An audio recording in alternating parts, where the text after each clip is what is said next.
देखा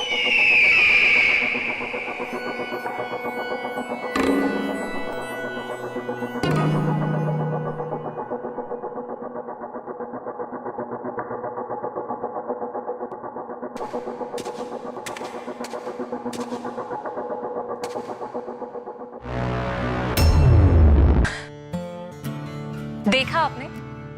क्या आप यकीन करेंगे कि आज से 500 साल पहले हमारे पास एक ऐसा साउंड अलार्म सिस्टम था जो करीबन 3 स्क्वायर किलोमीटर के एरिया तक सतर्क करने की क्षमता रखता था। और ये सब उस टाइम पर जब ना तो वायरलेस टेलीकम्युनिकेशन था और ना ही मॉडर्न अप्लायंसेस का साथ। तो बस आज की मेरी कोशिश यही है, इंडिया के अकूस्टिक वंडर्स को जानने और समझने का एक प्रयास।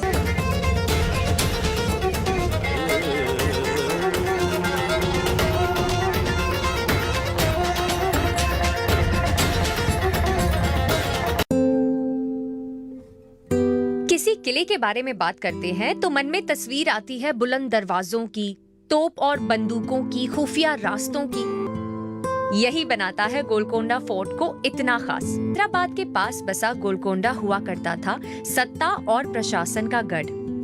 इस किले की शुरुआत हुई थी 7th सेंचुरी एडी में एक मिट्टी के किले से। सुल्तान कुली कुतुब शाह के शासन में एक विस्तृत और मजबूत फोर्ट सिटी का रूप लिया।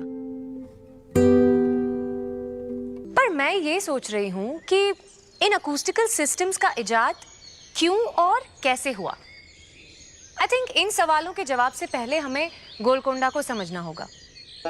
और हाँ, गोलकोंडा को उस फेमस अलार्म अकूस्टिक सिस्टम की क्या जरूरत थी जो मुझे यहाँ तक खींच लाया। बीते समय में गोलकोंडा एक जरूरी ट्रेड रूट पर पड़ता था। हीरो की कोलूर माइंस पास में ही थी और इसके चलते वो हीरो के व्यापार का भी केंद्र बनता जा रहा था। तो जो हीरे थे वो भी यहीं सुरक्षित रखे जाते थे किले की चार दीवारी के भीतर। वो हीरो का बाजार भी तो आखिर इस चार दीवारी के भीतर था। कहा तो यहाँ तक जाता है कि दुनिया के 13 सबसे कीमती हीरे यहाँ रह चुके हैं। कुली कुतुब शाह और उनके आर्किटेक्ट्स ने एक मिट्टी के किले को ट्रांसफॉर्म किया एक अजय और अभेद्य किले में, और यहाँ से शासित किया न सिर्फ व्यापार बल्कि पूरे दक्षिण भारत की नियति। गोलकोंडा 11 किलोमीटर के विशाल दायरे में फैला हुआ था। 4 जिलों में विभाजित इस किले में थे कई दरवाजे, महल और हॉल्स, इबादत के लिए मस्जिद, यहाँ तक कि एक शव स्नान घाट भी। देखिए, मुझे लगता है कि गोलकोंडा के बारे में एक नहीं दर्जनों ऐसी चीज़ें हैं जो बहुत ही अजीबोगरीब हैं। सबसे मज़ेदार बात तो ये है कि ये गोलकोंडा का जो किला है वो एक इमारत नहीं है, कई मील के घेरे में फैली हुई एक छोटी मोटी बस्ती है। पर शायद इन सब में सबसे इनोवेटिव तकनीकी एडवांसमेंट था गोलकोंडा की डिफेंस प्रणाली में ध्वनि विज्ञान का प्रयोग। उस समय में यहाँ के आर्किटेक्ट्स साउंड एको और उसकी एम्प्लीफिकेशन दोनों को अच्छी तरह जानते और समझते थे। साउंड अलार्म सिस्टम की शुरुआत होती है किले के इस बरामदे से।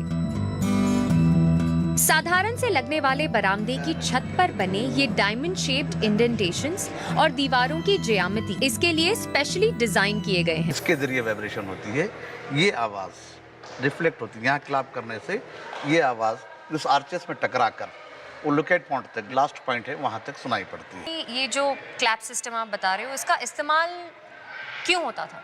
ये किसी दुश्मन के आने की खबर पहुंचती थी।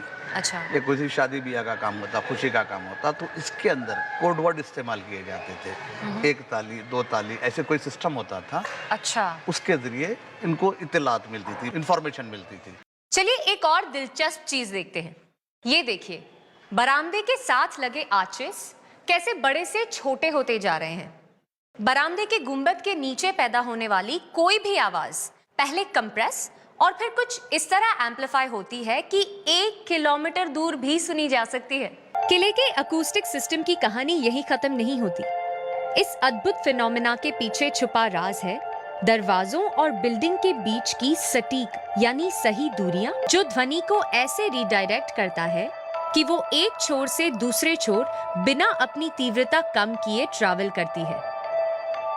तरह के आर्चेस पूरी आवाज को रिफ्रैक्ट करते हैं, इसलिए आवाज आती है फिर वापस चली जाती है। इसीलिए राजा आपको सुन सकते थे।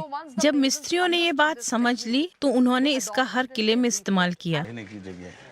यहाँ आके एक सवाल मुझे बहुत तंग कर रहा है जी हाँ, हब कि से अगर लेकर 500 साल पहले साउंड अकूस्टिक्स इतना आगे बढ़ गया था, ऑफिस ये देख लिए हैं, ये लिखने के बाद में ये रास्ते से ऐसे बाहर की तरफ चले जाने का है। वो वाला ये हम कहाँ आए हैं?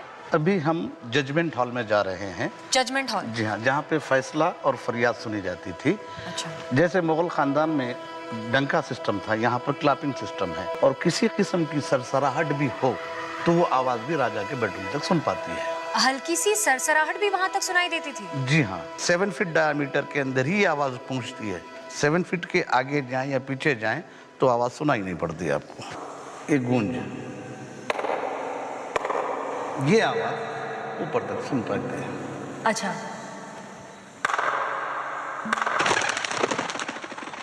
ये इतनी हल्की सी आवाज भी वहां तक पहुंच जाएगी? जी हाँ, बिल्कुल।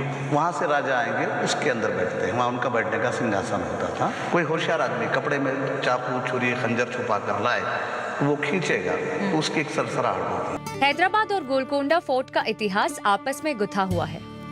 इस कनेक्शन में बसी है एक दिलचस्प कहानी सुल्तान कुली कुतुब शाह और हिंदू नर्तकी भागमती के इश्क की, और हैदर महल के खिताब से नवाजा, और इसी खिताब ने हैदराबाद को अपना नाम दिया। और अब मैं अनुभव करने जा रही हूँ किले की सर्वोत्तम रचना को।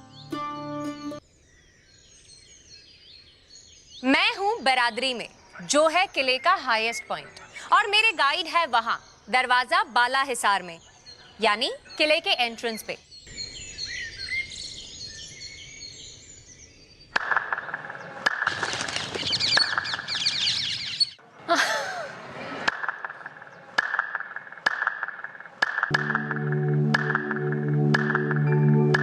इमेजिन कीजिए, इस गार्ड पोस्ट पे बैठे गार्ड को जैसे ही दुश्मन की आहट सुनाई देती, वो इस अकूस्टिक अलार्म सिस्टम से किले के बाकी गार्ड्स को अलर्ट कर देता।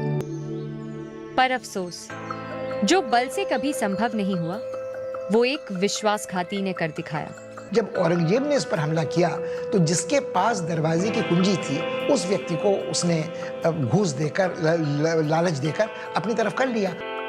और इस तरह हुआ गोलकोंडा के इतिहास में कुतुब शाही सल्तनत के सुनहरे अध्याय का अंत।